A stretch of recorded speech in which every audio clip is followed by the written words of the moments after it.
여러분, 이것들과 모두 관련돼 있는 한 인물을 아시나요? X.com, 스페이스X, 테슬라 모델 X, 인공지능 XAI, 그의 아들 X... 이거 어떻게 읽는 거예요? 찾아보니까 엑스애쉬 아크엔젤로 읽으면 된다고 하네요. 이 뭔 개소리야! 네, 아무튼 누군지 아시나요? 당연히 아시겠죠. 바로 세계 1위 부자인 일론 머스크입니다. 그는 트위터를 소유하고 있기도 한데요. 현지 시간 지난 7월 24일 린다 야카리노 트위터 신임 CEO가 트위터 이름을 X로 바꾼다고 발표했습니다. 또한 17년간 사용한 파랑새 로고 대신 X 로고를 사용하게 된다고 발표했죠. 머스크는 자신의 트위터 프로필 사진을 새로운 X자 로고로 변경하고 계정 소개란에는 X.com이라는 문구를 올렸습니다. 그러면서 샌프란시스코에 자리한 트위터 본사 건물에 투영된 X 로고 사진을 공유하기도 했죠. 일론 머스크는 왜 이렇게 X에 집착하는 걸까요?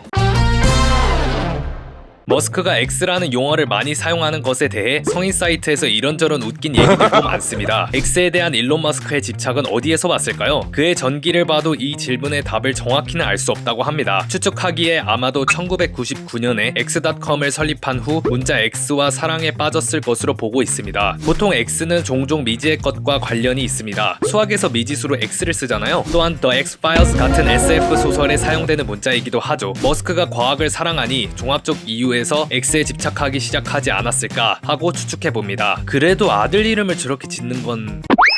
2022년 4월 머스크는 440억 달러를 지불하고 트위터를 인수했고 유료 구독, 내용 제한, 삭제된 계정의 부활 등 이후 계속해서 변화를 해왔습니다. 머스크는 이제 더 큰 변화를 모색하고자 하는 것으로 보입니다. 즉 트위터의 정체성과 이름을 바꾸고 있는 것이죠. 머스크는 이제 트위터를, 아니 X를 슈퍼앱으로 만들 예정이라고 합니다. 슈퍼앱이 뭘까요? 중국 미챗처럼 SNS이자 메신저이자 송금수단, 거기다가 택시 호출 기능까지 겸비한 슈퍼앱을 만들고자 한다는 것이죠. 프랑스 디지털 전문지 누메라마에 따르면 머스크는 애초에 트위터 및 트위터의 정체성에 애정이 없었다고 합니다. 그가 관심을 가졌던 것은 활발히 활동하는 트위터의 사용자이며 이를 통해 점차적으로 슈퍼앱으로 나가는 베이스로 삼고자 했던 것이라는 거죠. 그렇다면 X는 향후 어떤 모습이 될까요? 린다 야카리노는 이날 직원들에게 보낸 이메일에서 우리는 대대적인 개편 작업을 진행 중이라고 밝혔습니다. 회사는 발명가적 마인드를 갖고 있다며 빛의 속도로 움직이는 것을 즐긴다고 썼죠. 그러면서 X는 앞으로 이용자들이 즐길 수 있는 비디오, 오디오, 메시징, 은행 및 결제 분야의 경험을 계속해서 개발할 것이라며 이를 위해 자신과 머스크는 모든 팀과 함께 일할 계획이라고 설명했습니다. 즉 오디오, 비디오, 메신저, 지불 수단에 초점이 맞춰진 AI가 접목된 아이디어 시장, 광장이 될 것이라고 설명한 것이죠. 얼마 전에 발표한 머스크의 인공지능 회사 XAI도 이러한 슈퍼앱을 만들기 위한 과정으로 해석할 수 있죠. 지금까지 머스크가 일구어낸 기업들이 서로 상관이 없어 보였지만 슈퍼앱을 만든다는 측면에서 봤을 때는 인공지능으로 이어져 하나의 시스템이 될 가능성이 있습니다. X가 머스크가 의도한 대로 될까요? 쉽지 않은 도전이라 보는 의견이 있습니다. 그 이유는 먼저 트위터가 아주 큰 애플리케이션이긴 하지만 메타나 구글처럼 사실상 한 번도 폭풍 성장한 적은 없다는 점입니다. 트위터 매달 사용자가 3억 6천만 명이지만 인스타는 20억 명이라고 합니다. SNS 간 경쟁도 치열한 것도 어려운 점이죠. 트위터를 노리고 만든 메타의 스레드는 며칠 만에 사용자 1억 명을 돌파했다고 하니까요. 또한 기존 소프트웨어 생태계의 강자 애플과 구글의 지불 수단인 애플페이와 구글페이가 잘 되어 있는데 X가 이를 대체하기 쉽지 않을 것이라는 의견도 있죠. 또한 지금 당장의 어려움도 있는데요. 브랜드 평가 컨설팅 회사인 브랜드 파이낸스는 트위터의 브랜드 가치를 40억 달러로 보고 있다고 합니다. 이는 지난해 이후 가치가 32% 떨어진 수치이죠. 참고로 이 회사가 평가한 페이스북의 브랜드 가치는 590억 달러, 인스타그램은 474억 달러 수준입니다. 갈 길이 먼데요. 이 상황에서 트위터의 상징인 파랑새를 바꾼다고 하죠. 트위터가 가진 기존의 브랜드 가치마저도 흔들릴 수 있다는 우려가 제기되고 있습니다. 마케팅 및 브랜드 컨설팅 그룹 메타포스의 앨런 애덤슨 공동 창업자는 비즈니스와 브랜드 관점에서 완전히 비합리적인 결정이라며 내게는 이것이 비즈니스와 브랜드가 가장 빨리 해체돼 무너지는 사건이 될 것으로 보인다고 평가했습니다. 이런 어려움에도 불구하고 그가 그리는 미래가 궁금하면서 기대가 되는 것도 사실입니다. 일론 머스크, 괴짜지만 정말 존경할 수밖에 없는 인물이네요. 지금까지 비즈토랑이었습니다. 구독 눌러주시면 큰 힘이 됩니다. 감사합니다.